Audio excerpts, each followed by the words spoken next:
الحمدللہ رب العالمین والصلاة والسلام علی سید الانبیاء والمرسلین وعلی آلہ واصحابہ اجمعین۔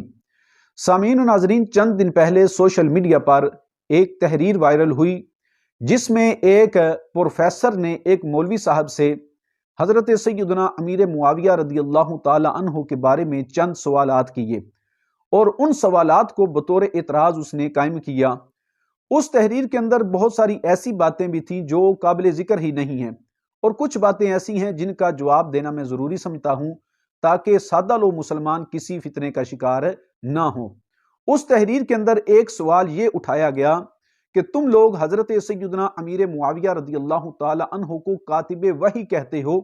تو بتاؤ حضرت امیر معاویہ کے اسلام لانے کے بعد کتنی وحی نازل ہوئی؟ یعنی حضرت امیر معاویہ نے جب اسلام قبول کیا اس کے بعد قرآن پاک کا کتنا حصہ نازل ہوا؟ تو اس پر میں یہ عرض کرنا چاہتا ہوں کہ الحمدللہ ہم اہل سنت و جماعت اپنی مرضی سے اپنی طرف سے کوئی بات نہیں کرتے، ہم وہ بات کرتے ہیں جو با اعتماد ذرائع سے ہم تک پہنچتی ہے۔ اور حضرت امیر معاویہ رضی اللہ تعالی عنہ کو جو ہم کاتب وحی کہتے ہیں، یہ اپنی مرضی سے یا اپنی طرف سے نہیں کہتے، بلکہ اس لیے کہتے ہیں کہ حضرت امیر معاویہ رضی اللہ تعالی عنہ کا کاتب وحی ہونا، یہ خود خاندان نبوت نے اس کو تسلیم کیا ہے، اس کو بیان کیا ہے۔ حضرت عبداللہ ابن عباس رضی اللہ تعالی عنہ، آپ نے حضرت امیر معاویہ کا کاتب وحی ہونا اس کو بیان کیا ہے، جس کو امام بہقی علیہ رحمہ آپ نے اپنی کتاب دلائل النبوہ کے اندر سند صحیح کے ساتھ اس کو ذکر کیا ہے۔ حضرت عبداللہ ابن عباس رضی اللہ تعالی عنہ آپ فرماتے ہیں، ایک دن میں بچوں کے ساتھ بچپن میں گلی میں کھیل رہا تھا تو نبی پاک صلی اللہ علیہ وسلم آپ تشریف لائے، تو سرکار دو عالم صلی اللہ علیہ وسلم آپ نے مجھے حضرت امیر معاویہ کو بلانے کے لیے بھیجا۔ اور عبداللہ ابن عباس فرماتے، کان یکتب الوحی، یہ وہ زمانہ تھا جب حضرت امیر معاویہ وحی لکھا کرتے تھے۔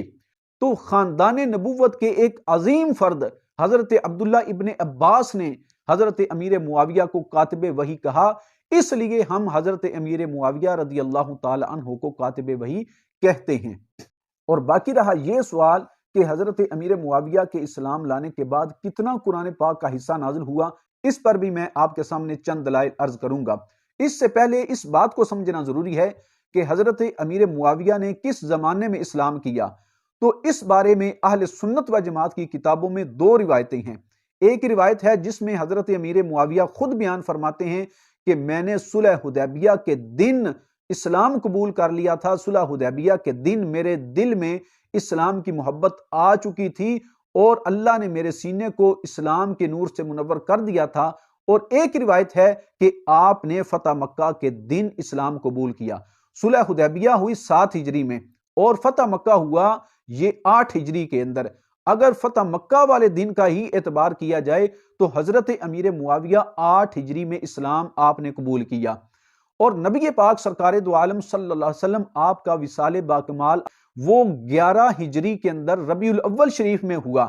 تو حضرت امیر معاویہ نے جب اسلام قبول کیا اس کے تقریباً 2 سال اور 5 مہینے بعد نبی پاک صلی اللہ علیہ وسلم آپ کا وصال باکمال ہوا۔ تو اس دوران کتنی قرآن پاک کی آیتیں نازل ہوئیں، اس کی ایک جھلک میں آپ کے سامنے عرض کرنا چاہتا ہوں۔ یہ میرے پاس کتاب ہے 14 ستارے، اس کا لکھنے والا ہے سید نجم الحسن قراروی۔ یہ حوالہ اس لیے میں پیش کر رہا ہوں کیونکہ یہ کتاب جو ہے اکثر ان لوگوں کے گھروں میں موجود ہوتی ہے۔ تو اس کتاب کے صفحہ نمبر 48 پر نجم الحسن قراروی نے اس بات کو تسلیم کیا کہ 9 ہجری میں سورہ توبہ نازل ہوئی۔ تو اس سے پتہ چلا کہ حضرت امیر معاویہ رضی اللہ تعالی عنہ کے اسلام لانے کے بعد یا اظہار اسلام کے 1 سال بعد سورہ برات نازل ہوئی، اور سورہ توبہ جو ہے اس کے 16 رکوع ہیں اور 129 آیتیں ہیں اس کی۔ اور پھر اسی کتاب کے اندر اسی شیعہ عالم نے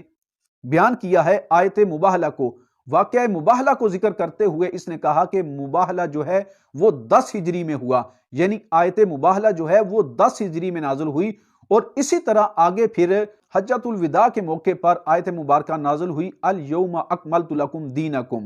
اور حضرت عبداللہ بن عمر رضی اللہ تعالیٰ عنہ فرماتے ہیں کہ حجۃ الوداع کے موقع پر ہی سورہ نصر اذا جاء نصر اللہ یہ سورت بھی نازل ہوئی۔ اور اس کے علاوہ بقول شیعہ علماء کے اور شیعہ محدثین اور مفسرین کے مقام غدیر خم پر آیت مبارکہ نازل ہوئی، یا ایہا الرسول بلغ ما انزل الیک۔ یہ مقام غدیر خم پر شیعہ مفسرین کے مطابق یہ آیت مبارکہ نازل ہوئی۔ تو یہ ہم نے چند حوالہ جات آپ کے سامنے پیش کیے کہ حضرت امیر معاویہ کے اسلام لانے کے بعد قرآن پاک کی کتنی آیات نازل ہوئی اور کتنی صورتیں نازل ہوئی۔ تو ان حوالہ جات سے یہ بات بالکل واضح ہوئی کہ حضرت امیر معاویہ رضی اللہ تعالی عنہ کاتب وحی تھے، اور حضرت امیر معاویہ کے اسلام لانے کے بعد قرآن پاک کا کتنا حصہ نازل ہوگا۔ پھر ان سوالات میں سے ایک سوال اس پروفیسر نے یہ کیا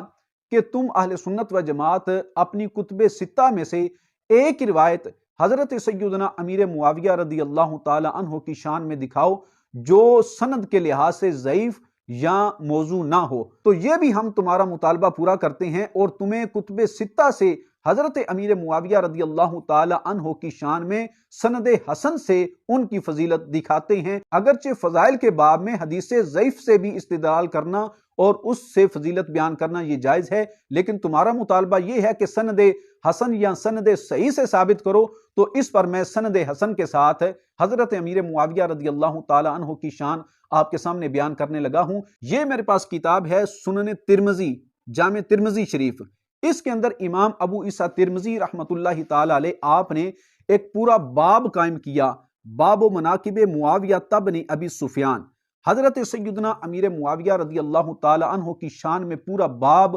امام ابو عیسیٰ ترمذی رحمہ اللہ آپ نے قائم کیا، اور اس کے تحت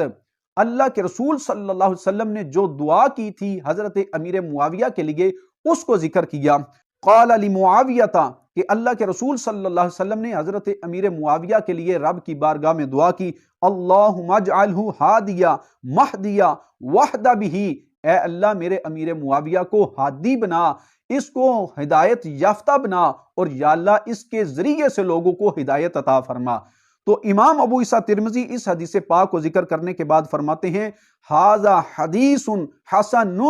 یہ حدیث حسن ہے۔ الحمدللہ ہم نے حضرت امیر معاویہ رضی اللہ تعالی عنہ کی شان کو سند حسن سے ثابت کر دیا ہے۔ اور پھر ان سوالات اور ان اعتراضات میں سے ایک اعتراض یہ بھی تھا کہ معاذ اللہ ثم معاذ اللہ حضرت امیر معاویہ رضی اللہ تعالی عنہ مولا علی شیر خدا کے دشمن تھے۔ تو اس پر میں ان کے گھر سے ایک دو حوالے پیش کرنا چاہتا ہوں تاکہ آپ پر یہ بات بالکل واضح ہو جائے کہ کبھی بھی مولا علی شیر خدا رضی اللہ تعالیٰ عنہ آپ نے حضرت امیر معاویہ کو اپنا دشمن نہیں سمجھا۔ اس پر میں ایک حوالہ آپ کے سامنے پیش کرنے لگا ہوں۔ یہ کتاب ہے نہج البلاغہ، جس کے بارے میں ان کا کہنا ہے کہ اس میں جو کچھ بھی ہے وہ حضرت مولا علی شیر خدا کا بیان کیا ہوا ہے۔ اس میں صفحہ نمبر 571 پر